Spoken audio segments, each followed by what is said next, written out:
Hi folks, Pete here from Ashton's Cars. Today I'm showing you around a Mercedes GLA. This is a CLA200, it's the diesel model and it's the automatic model. And it is the first GLA that I have had in stock, which surprises me because they've been out a fair while now. They're very, very popular and I quite like them. So I'm amazed that one hasn't sort of crossed my path and I haven't snapped it up before. But nevertheless, this is the first one I've had. This car has come in part exchange today from a local customer, and it's a really, really nice example. It's got the premium pack on it. It's got the glass roof, the panoramic roof, which opens, 18-inch alloy wheels, and well, all the trimmings I'll show you as we go around. But this is essentially an A-class Mercedes that's had a bit of a lift, got a few extra extensions on it, and become a crossover in the process of doing that. But that, of course, is very, very appealing these days. Crossovers are now dominating the new and the used car sectors. It's what people tend to want, that slightly higher driving position, slightly higher ride. And with the GLA, you get all of that, but you still get the compact dimensions of an A-class and that very user-friendly sort of A-class feel to it. The end product that I've got here, well, I think it just is a fantastic success because I think it looks nicer than an A-class. I think it's got a bit more class to it. And because it's got those matte black extensions on the wheel arches and those sort of sill extensions that run down the length of the car, the slightly bigger wheels, it's got a bit of a sort of Tonka toy chunkiness about it. It's nothing like the Vauxhall Mocha that I've been test driving recently, but it has got that sort of chunky look, and I really like that. It's certainly individual as well. It doesn't look like any other crossover in this sector. It's very unmistakably and unapologetically a Mercedes-Benz still. So a very appealing car, and we'll have a look closer at what it's got to offer. So first off, this is an AMG-Line car, and it's also got the premium pack on it. Part of the AMG-Line means you get these 18-inch AMG alloy wheels, and you also get some nice silver-coloured sill extensions down the side, which I think look really cool. The premium pack means that we have got that panoramic glass roof. We'll come to that in a minute. And we've also got sensors on both the front and the rear bumpers. Let's pan out a little bit there. I like the fact it's got the twin exhausts on the back. It looks pretty mean. And of course, like the A-Class, it's got these, I guess, dummy vents there. I don't think they're doing anything, but they do look really good. It does make it look quite a sort of menacing sort of back end on it, like this car really means business. And I do like that. It's a car that, despite being a fairly compact vehicle, has got a lot of road presence. So let's have a look at the practical side of it. Let's have a look at the boot first off. Now this car is one of the higher spec ones, as we know. It has got an electric boot, and like a donut, I've left the keys in the ignition. So here they are. We'll come to that interior in a second, but let's start at the back, press the button, and let the electric boot do its thing. Not a bad size, that. Not a bad size at all. It's not quite a level floor. I've got a bit of a drop here, perhaps half a hand length in drop, but a good size once we're there. We've got the seats which fold 70-30, and this is a false floor which you can basically raise up a little bit if you wish to, I think. But underneath there, no spare wheel, just the sort of standard, as it is these days, pump and gunk that you have for your puncture repairs if you need them. I have just noticed it's got a 12-volt socket in it there, though that might be handy for someone. That's just, I go to do it manually because I'm so used to doing it on my own car, but of course I think if I press the key button again, no, you've got to press that button there and then it closes. As you can see, you're learning, well, I'm learning as we go along with you. You could probably tell me more than I know, but let's have a look at the back. Right, hopefully you can see there, this is quite a sporty interior in this car. I've always liked these seats, and we'll come to those in a second, because the front seats, there are a few things I need to show you on them, but I do like the design. It really does look quite sporty with this sort of race inspired seats. In the back here, we've got isofix points for the 2 outer seats, and a nice fold-down armrest in the middle there, which I think's also got built-in cup holders. Yes, it has, which are great. Quite an accommodating back. It's a little bit bigger than the A-Class because it's a little bit higher, so you've got a bit more headroom, and you've got a bit more room under those front seats for your feet as well. So if you're looking at A-Classes but you want a little bit more space, but perhaps don't want to go as far as the C-Class, this GLA may be the answer, maybe the happy compromise for you. Electric windows all round on this car, and of course it is an AMG-Line, so you do get the nice leather look trim on the doors with the red stitching, and of course that's echoed through the seats and the whole interior of the car. It's a pretty thing. Let's have a look at the front though. So up front, lots more leather trim, red stitching, aluminium, and yeah, just oozes cool factor. But let me just show you one thing about these seats. Yes, they're very pretty, they look great, but if when you're looking at these cars they look like that in the pictures and they haven't shown you this bolster, both of these, there's a reason for that, because they can sometimes wear. Now this car's done 106,000 miles and look, it's perfect, but that doesn't mean everyone is. It depends on how they've been driven, how they've been worn. Of course it depends on how the owner has got in and out of the vehicle.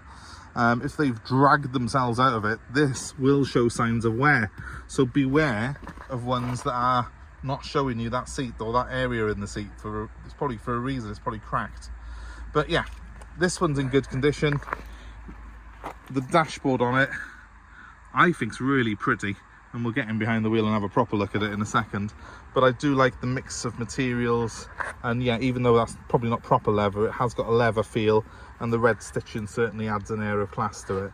Electric memory seats in here as well, because of course I've got the premium pack, I've got the AMG-Line, and it is one of the higher spec models in the range.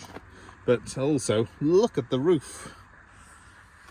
And the best thing is that all opens as well, and we'll open it up in just a second to show you. So in we get. Great view of the wheel. It's this sort of flat bottom steering wheel that you get on these modern Mercs, which looks good. And of course it has got the paddles, the flappy paddles there for the 7-speed auto transmission should you wish to use them. Now one thing that this car has got that's a bit of a Mercedes thing, you don't get in too many cars, it's a column shift for the automatic. It's so easy to use. You just push that down to go into drive, push it up to go into reverse, and there's a little button on the end that you press to put the car in park.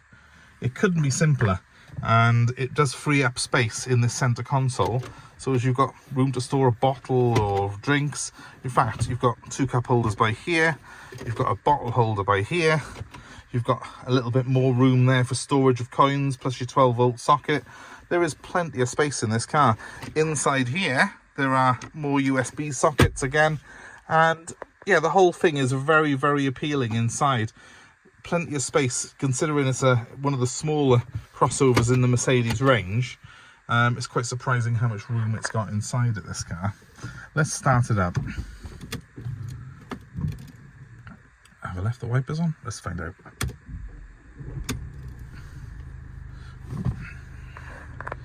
So it's defaulting to have its start stop switch off on it. If you press that button there, it does all work.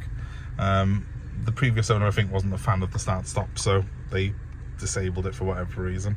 But here we have nice clear instruments with the digital speedo there in the middle.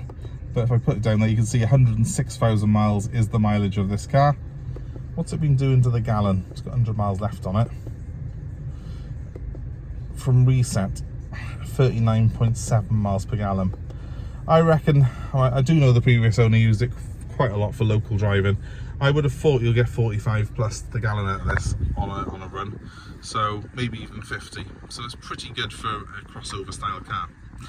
Back onto spec, well, we've got everything. We've got heated seats, we've got the dual climate controlled air conditioning at the bottom there, which is a joy to use because it's actually got proper dials and it feels really quite tactile. It sort of click around when you use them. That's your heated seats up by there. And then we've got the standard Mercedes stereo with the screen for it just up above.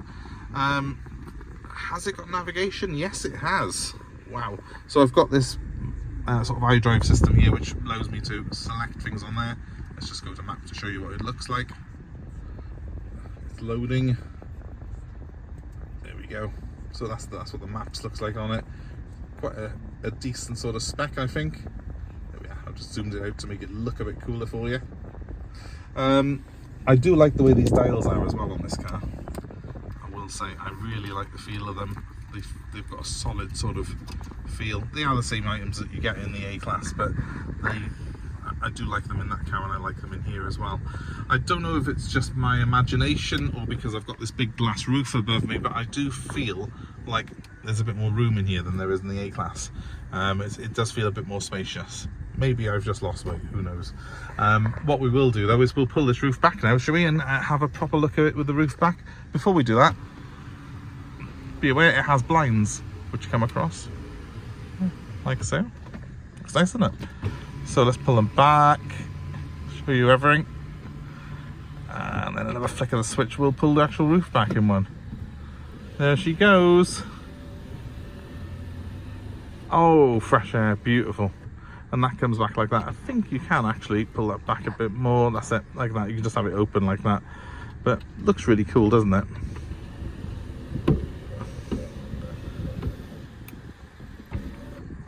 In fact, yeah, I'll have it in the tilt position there. Let's put it back for a minute and let's take some photos of it from the outside with that back as well, shall we?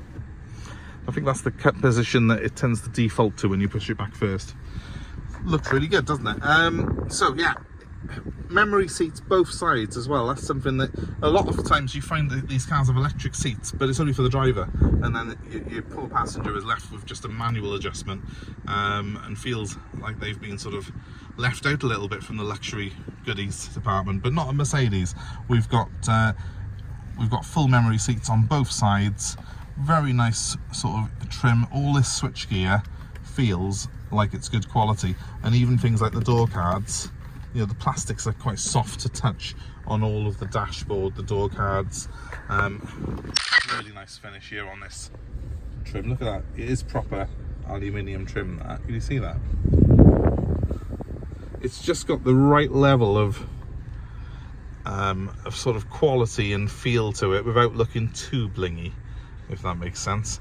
I like this sort of specification of Mercedes, and it's completely standard. The people who had it before, lovely people who owned it, and they just wanted to sort of slightly downgrade in size slightly. So we've got as well as the navigation, we have got a media system on that. I can stream music from my phone. I can stream you know, all sorts of iTunes and that sort of thing through it as well. It is a really good little system, that is. I've had it on several cars that I've used in the past, and I've got on with it very, very well.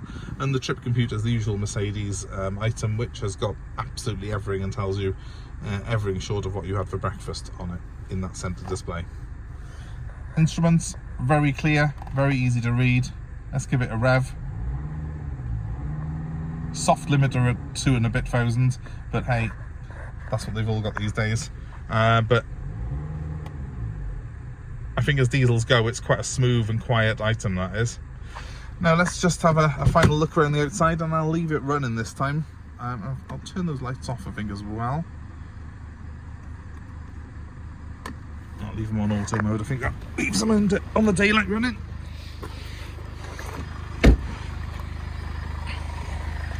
Because they are quite cool in daylight running mode.